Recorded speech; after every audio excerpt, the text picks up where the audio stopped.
See, like, this looks like an eruption to me. Coming in, ripping up the mud underneath it. Poof, comes in, and then new mud on top. And probably another eruption. That might even be baked. See?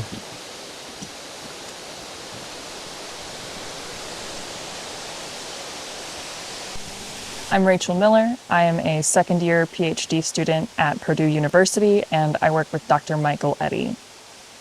I'm KG Hammond. I'm a first-year PhD student working with Dr. Ayla Pamukcu at Stanford. Yeah, this is my first time in this area, first time in Washington in general. But I guess I've been trying my best to read up on the area, but you know, once you actually see it, it kind of changes how your perspective on everything. So yeah, I'm hoping to just kind of take it all in this week and kind of get a better idea of how the relations of the volcanics and what we can potentially do with that to understand eruptive processes. This big pink and purple blob in the center, that's all the Pluton. And then all of the blues, greens, purples, and that little bit of white up top here, this is all the pile of our more silicic volcanics. We've got andesites, dacites, and then we can see that same kind of pattern coming down here on this side. This purple unit right here is our Strawberry Mountain volcanics, which is super distinctive. And so today we're going to be operating up in here in this little area where our Goat Creek basalt, that dark gray, meets the volcanic units.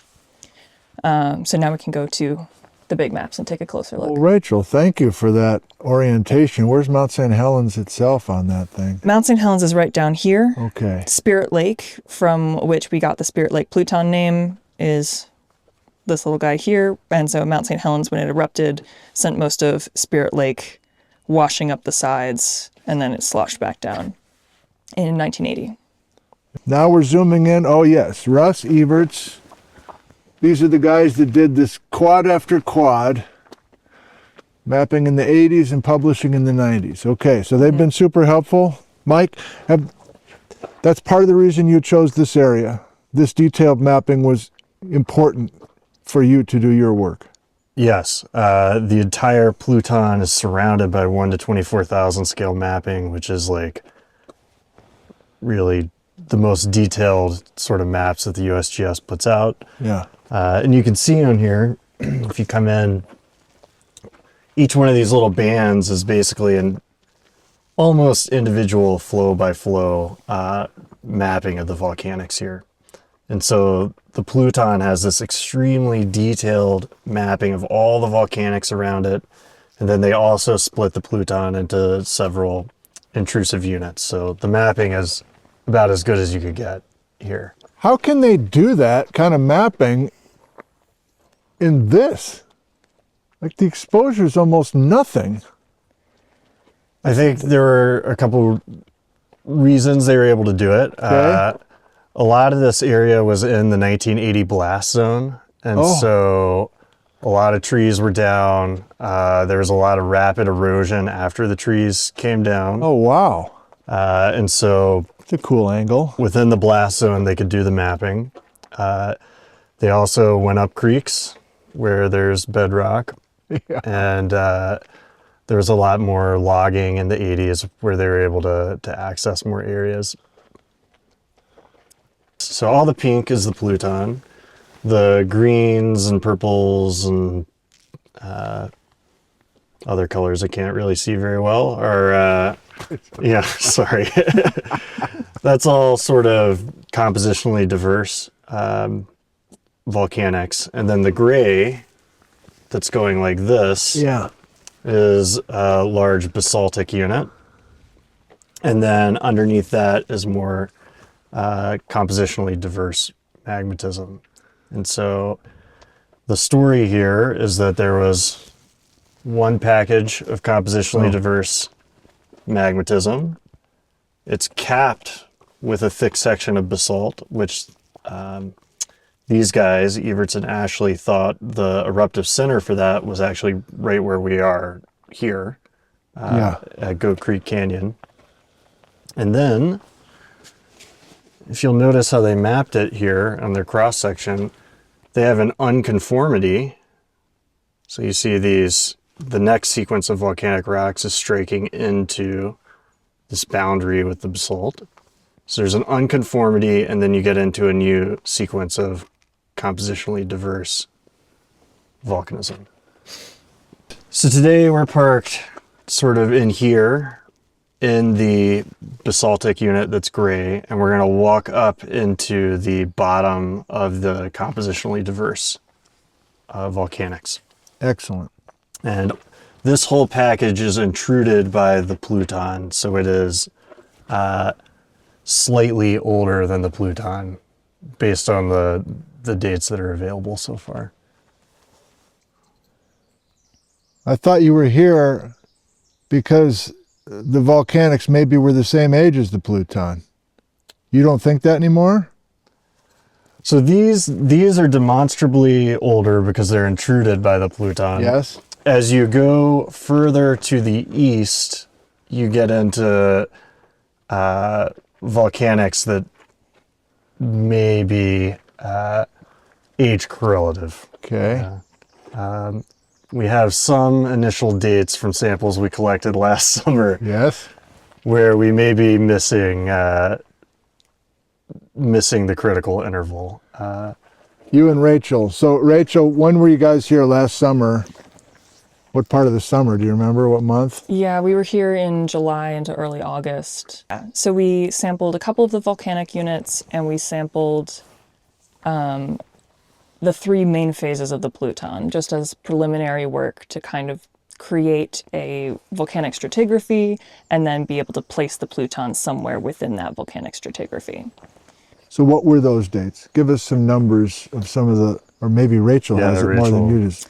You are ready to go, Rachel. I love it. Thank you. So these are the three Pluton samples that we collected. And so the Pluton is in three phases. We have a quartz diorite phase, a main phase, and a granite phase. Okay. And so the main phase of the Pluton is what we call Slurm 2415. Okay. Chuckle, chuckle. And the colors here are not entirely correlative across the maps, but this area of pink, this broad area, is the main phase. So, and this is a porphyry sample that we picked up last year from a quarry near Ryan's Lake. I wasn't able to get any zircon out of it, but we're going to give it another shot, and we're going to get some other samples from the main phase. Yeah. The quartz diorite phase, which we picked up along this trail further on than we're going to go today, Okay. I dated to 23.18 MA.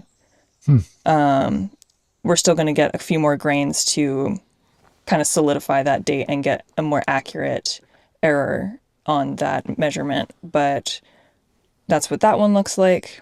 The third phase is the granite phase, which is quartz diorite phase is up in here.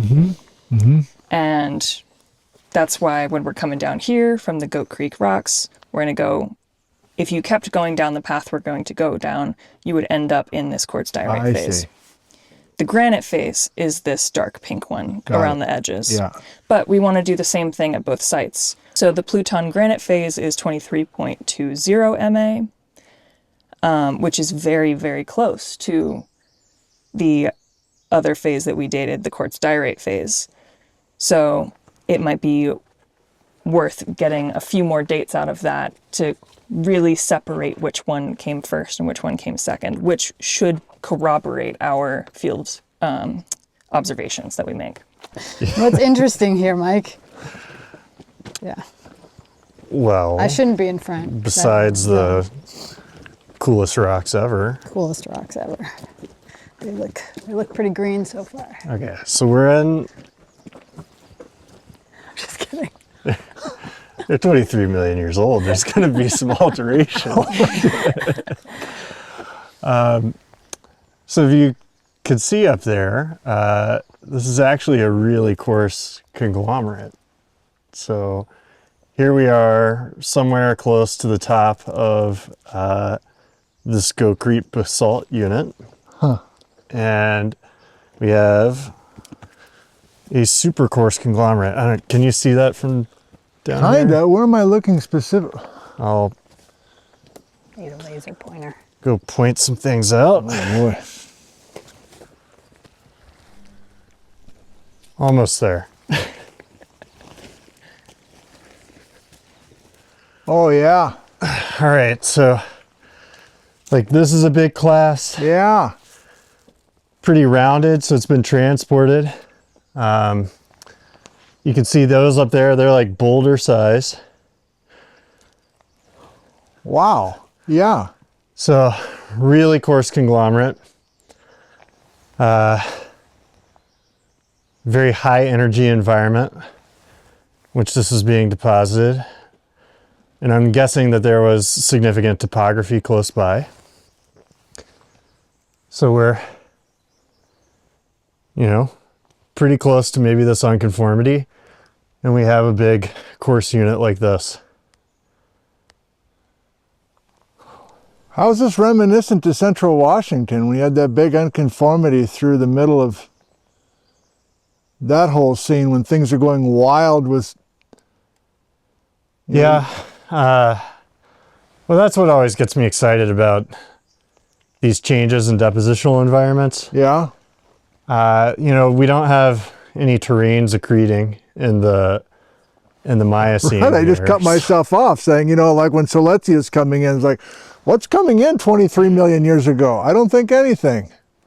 No, we don't have anything like that, but there could certainly be stories about how you know, uplift was happening or subsidence was happening as the arc evolved, which could be fun.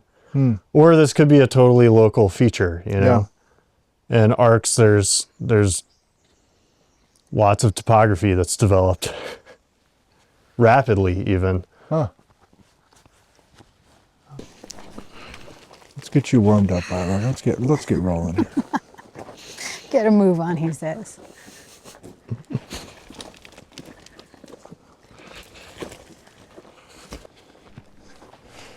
So samples that are taken from here, Ayla,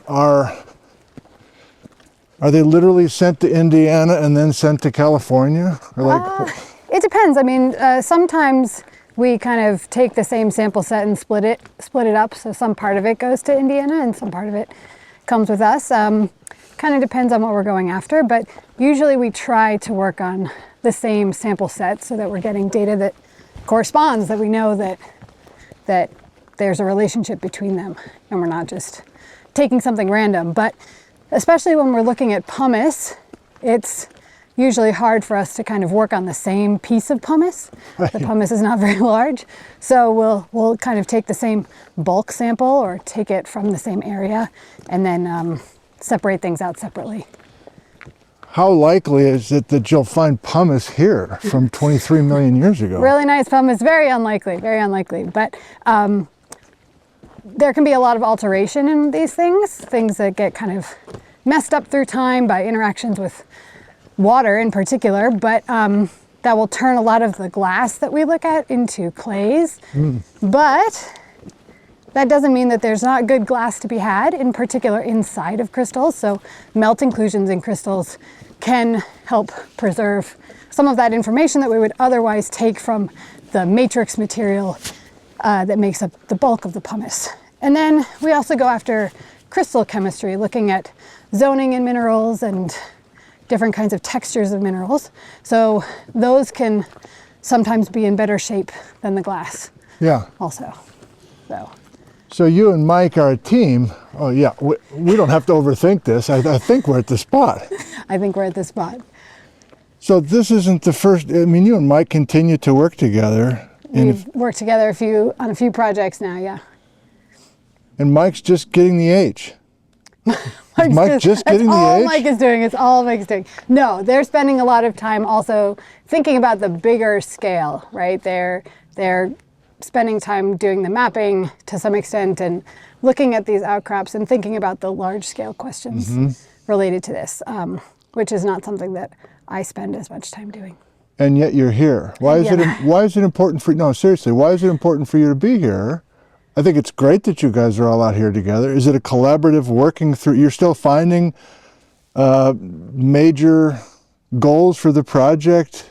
We're thinking about goals for the project, thinking about how to think about the volcanics in relationship to the plutonics, but also just to think about the volcanics by themselves. But it's important to see the rocks in person. Everything that when we work on things that come out at the surface, everything that we get from our investigations of the rocks have to then feed back into our observations at the surface, right? Yeah. And when you take those things separate from each other, you can go in all kinds of different directions. And so we come out to the field to see the rocks and to see the quality and think about what are the right samples for working on.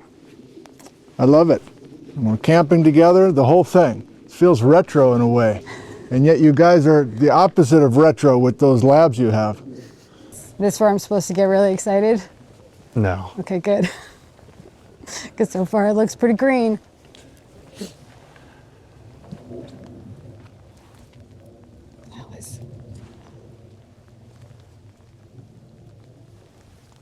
Oh, come on.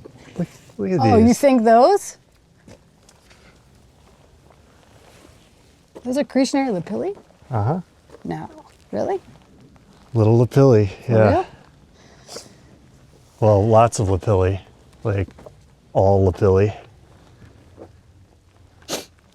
Sure. They're not spherulites? Yeah, I'm pretty sure they're lapilli. Seriously? From 23 million years ago? Yeah, you can You break it open somehow? just pull them right out of the You definitely can. right out of the wall. And you can kind of see up there. It's just a bunch of little lapilli making up this Oh, wow. tuffaceous unit.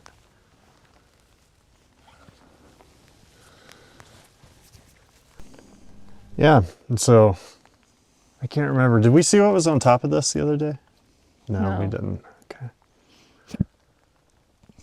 Yeah, so we've got this sequence now where we've seen a conglomerate, big conglomerate. Right.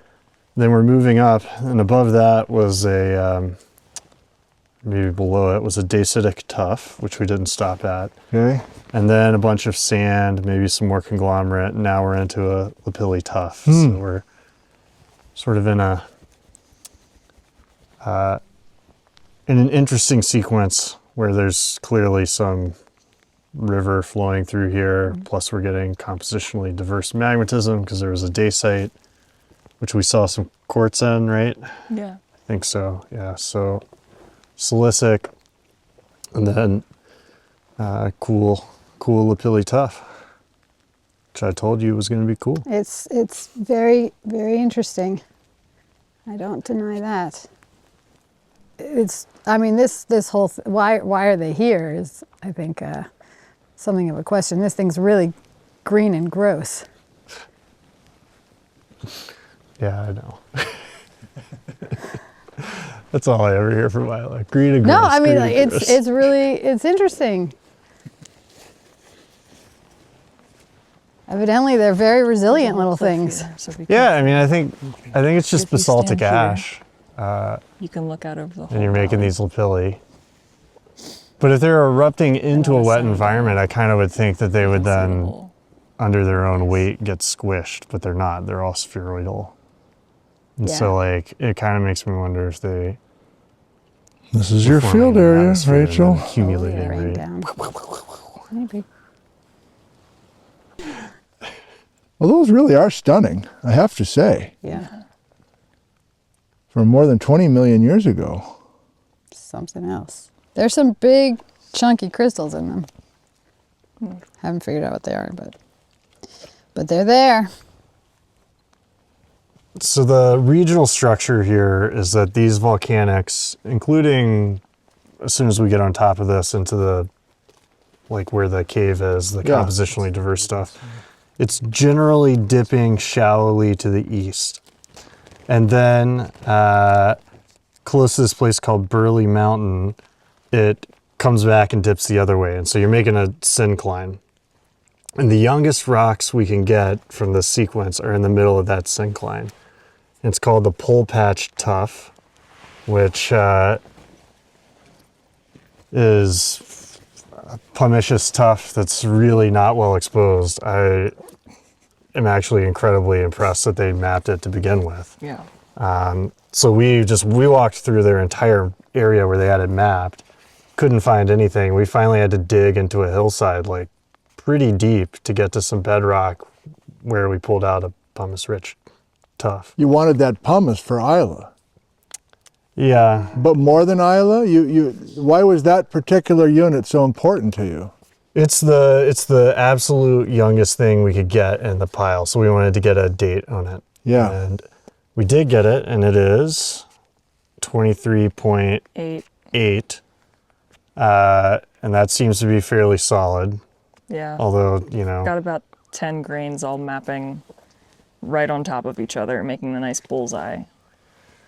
and so 23.8, and then the Pluton, everything's coming in at like 23.3, 23.2, and so the top of our volcanic section is 500,000 years older than anything we have in the Pluton so far. And we thought that we were safe because previous data had Pole Patch Tuff younger than 18 MA. Oh, God. Yeah, so we thought we were very much going to have I see. correlative section. I see. Yeah. And that was some other technique 40 years ago to give that 18. Yeah, and I mean, we want to check, so we're going to take more samples this summer to Right. just really confirm. But it's shaping up that probably the top of the volcanic sequence is just slightly older than the Pluton, which doesn't mean that there wasn't a volcanic sequence that corresponded with the Pluton. Right. It's just no longer preserved. So you're kind of scrambling right now, to put it one way, because the whole proposal was to work with those coeval units. So what are some options? What are some ideas you guys have all four had so far with what you're wanting to sample? Or this Yeah. is part of science, right? You're just totally trying to be as creative as possible to work with these units and a new narrative. Yeah, so I like to go back to my bread and butter, so I think we should do the regional stratigraphy. The one-trick pony. Yeah. You're not, though. No, yeah. Do the regional stratigraphy and just sort of think about how volcanism is changing over the 5 to 10 million years that we have here. Pluton construction, I think there's a cool story there. So far, all the dates are very close in time, which might indicate that the Spirit Lake Pluton was built very rapidly. And so thinking about that, what we might expect in subvolcanic magma reservoirs, I think that's an important thing. One thing that only a few people are working on these days, like Steffi Burchart over in Europe, is sort of like, how can we link what we see in the plutonic record with the sort of signals you would see at the surface if you were a geophysicist monitoring an active volcano. So like say volcanoes inflate and we want to invert that to think about how much magma is coming into a chamber. Like what parameters do you use for that? And that requires knowing how space is being made to accommodate magma and the Pluton and that sort of thing. Yeah, I think that there's merit in just understanding the volcanics, right? There are these sequences of varying composition that go from dacites to rhyolites, and as Mike will point out, and then there are basalts in between, but there are interesting things to be discussed about the evolution of silicic magmas through time and what that looks like and how the volume of those eruptions change, if they do change at all, and looking at the record of that. So I think that even within the volcanic sequence itself, like I said, nothing has really been done to look at it in much detail. Right. So yeah, looking at the chemistry, looking at the textures there, and thinking back to some of the questions that we ask routinely, where did these magmas sit in the crust? How long were they sitting there for? Yeah. What were their eruptions like? What'd you think of that boulder conglomerate? Some big boulders. Yeah, they're pretty rounded too. I mean, it's not like it was just like slumped down off the side or something. Yeah.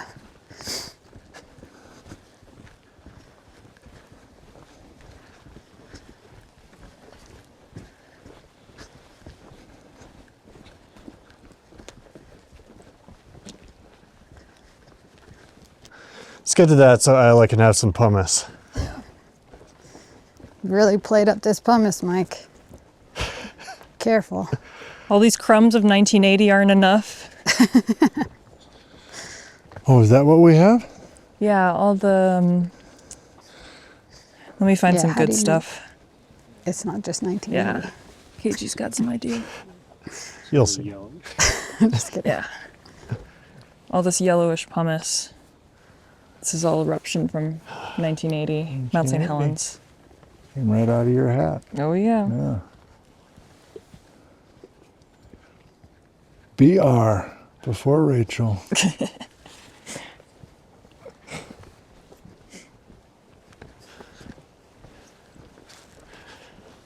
Yeah, I'm trying to think, like, I mean, obviously you can generate topography in a volcanic environment pretty quickly, but boulder conglomerate, this unconformity, just seems like a bunch of basalt, something happened. So you want it to uplift post basalt? Yeah, or during basalt During maybe, basalt. I don't know.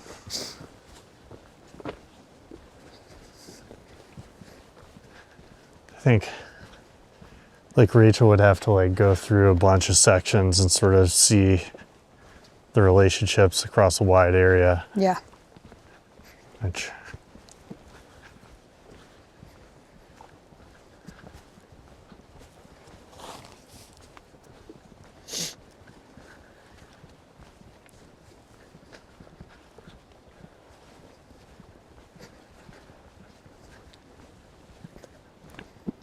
I think we are almost there. What do you think the volumes are on the volcanics? Any idea? For an individual eruption, Yeah. we could do that for, there's some units that are really distinctive. Uh-huh.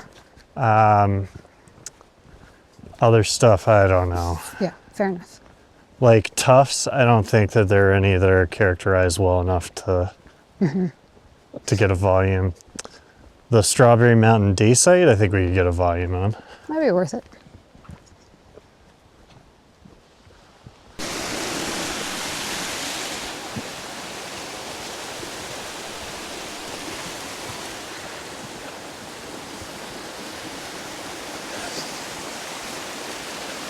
I'm just worried it's gonna be like 2 miles down the trail.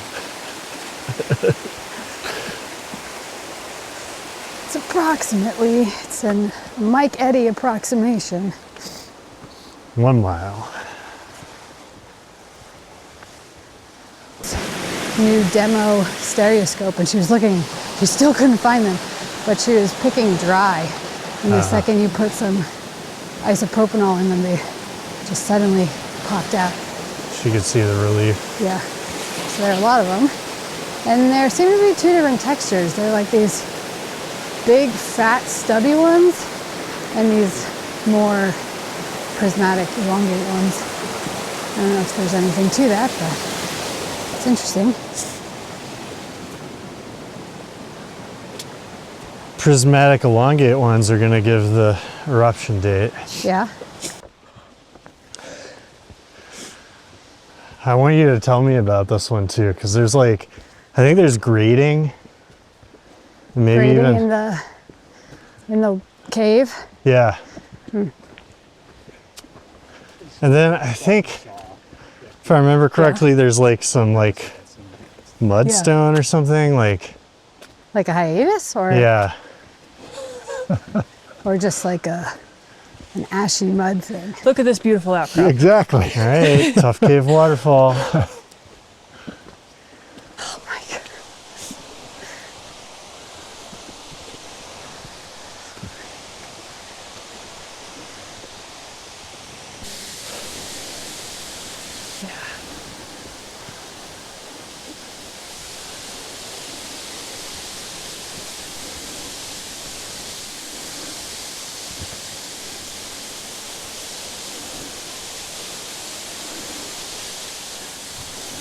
Mostly only tourism for my children at this point.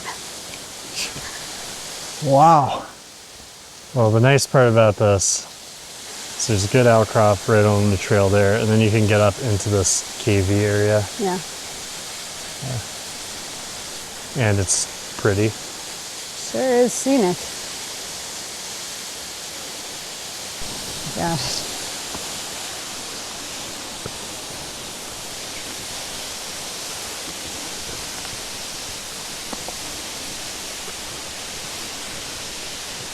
So I think all this is like tuffaceous, maybe lake type sediment. Although you see it's almost like big cross beds in here. Yeah.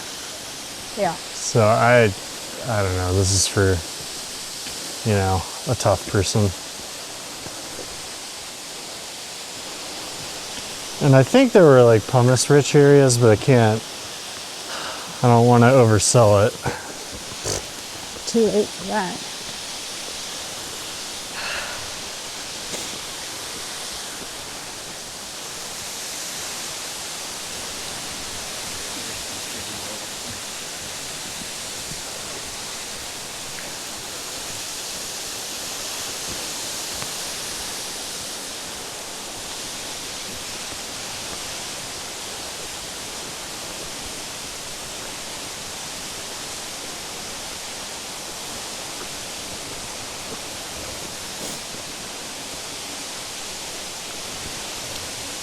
Did we see pumice here? Let me find out.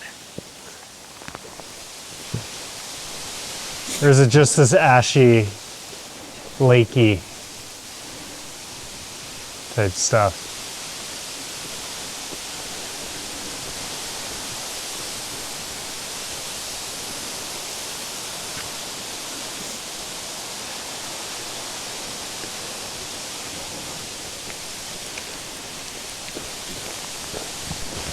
Should get Andrew out here to look for fossils.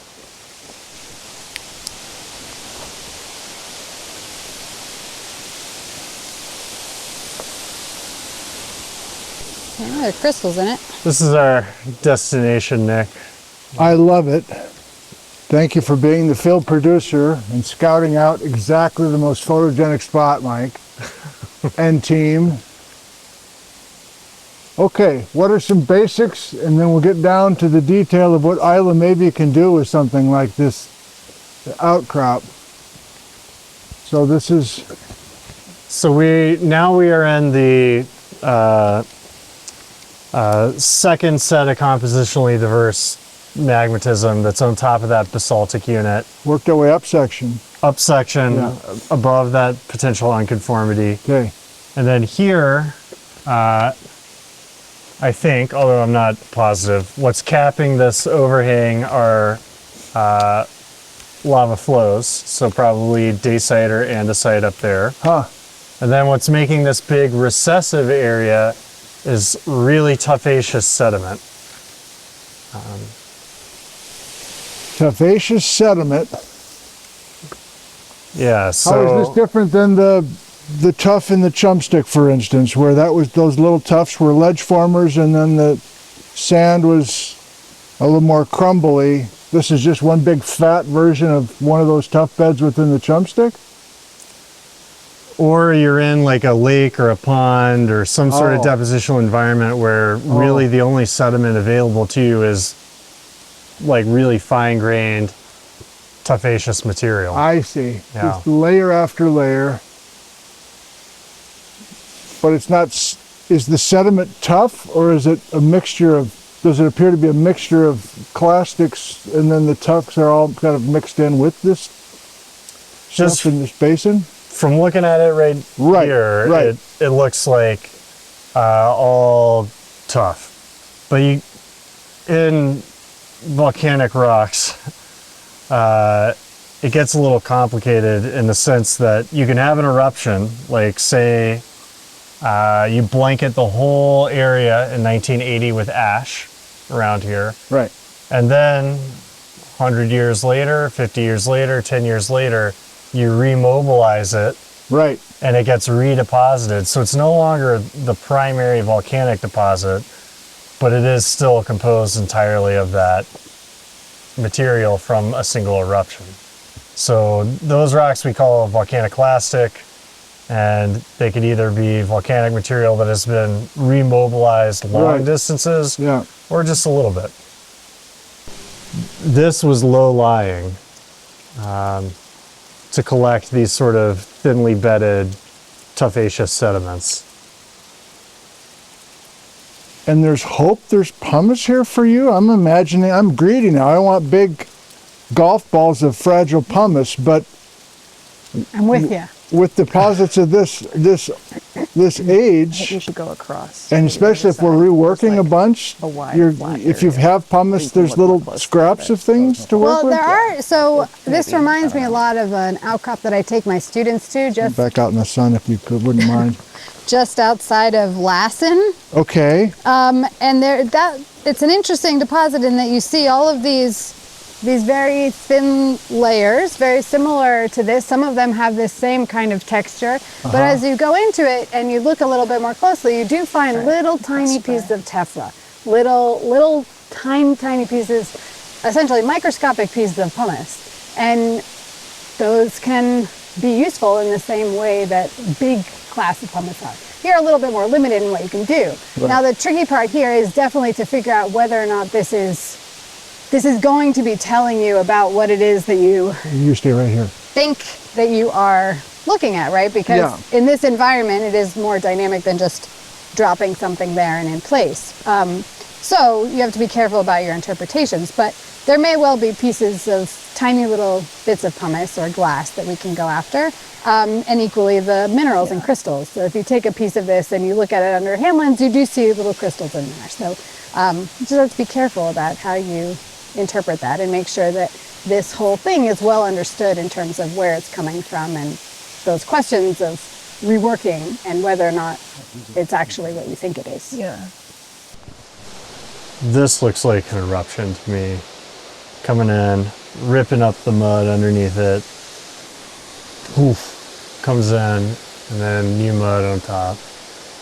And probably another eruption. That might even be baked. See?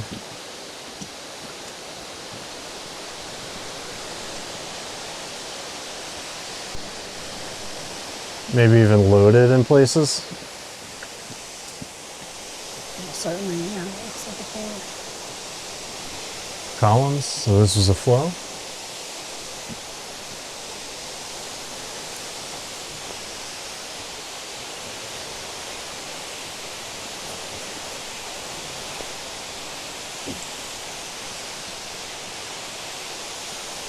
You see what I'm dealing with, Nick. I take them to tough waterfall cave cliff, Yes. and I'm still getting no love. Mwah, mwah. Couldn't ask for a better outcrop. Come on, Ayla, you're not jumping up and down right now. It's true, I'm not. It's a cave waterfall cliff, tough. That is worth jumping up and down for. Fair enough.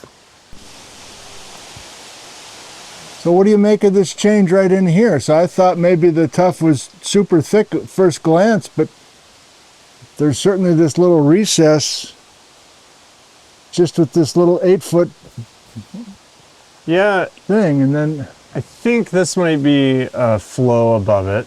the flow. Oh, I see. Oh, I see. And the reason for that is, one, it almost looks like the top contact. So there's sort of like thinly bedded, I'm going to call it mud, but very tuffaceous stuff. Right. And then there's a singular tuff that's like maybe 2 meters thick. And it was even ripping up some of that mud underneath it when it came in. We can go around the corner and see that. And then it looks like we get back into sort of like thinly bedded stuff. Then this flow comes in. And the top of this second round of maybe muddy stuff is really dark. You see that? Which makes me think that it was getting baked. Okay.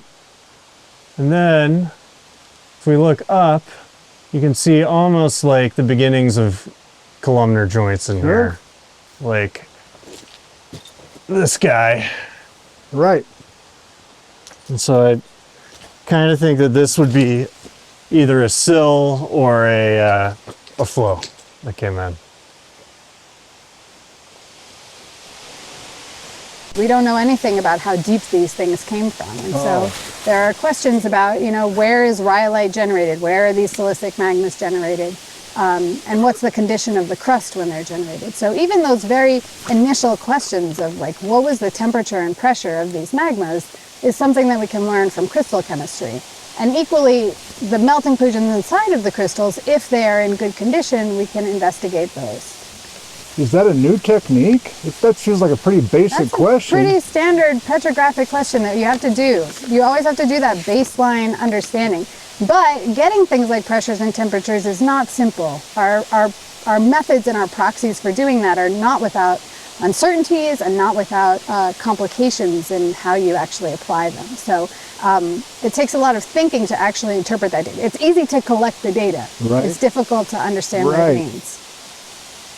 Is there a new narrative emerging that conflicts with an older model about these plutons? Like, is potentially your work, the two of you, with plutons in the American West, that you've already been doing and potentially doing for another decade, is there some potential major change in how we view plutons around the world?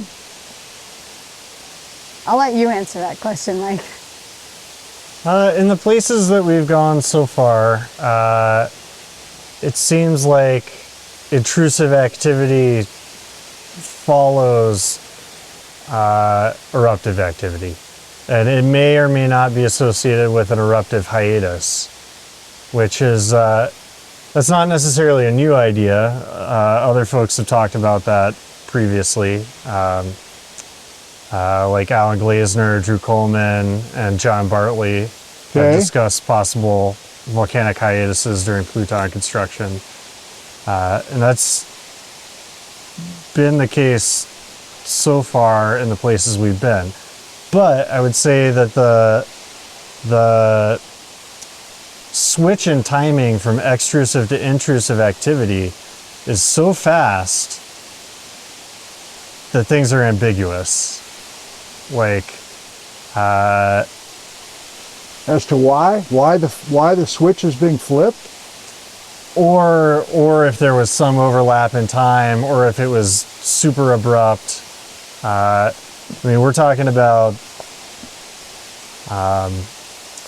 making calls with the geochronology that is tough. but you guys could do it.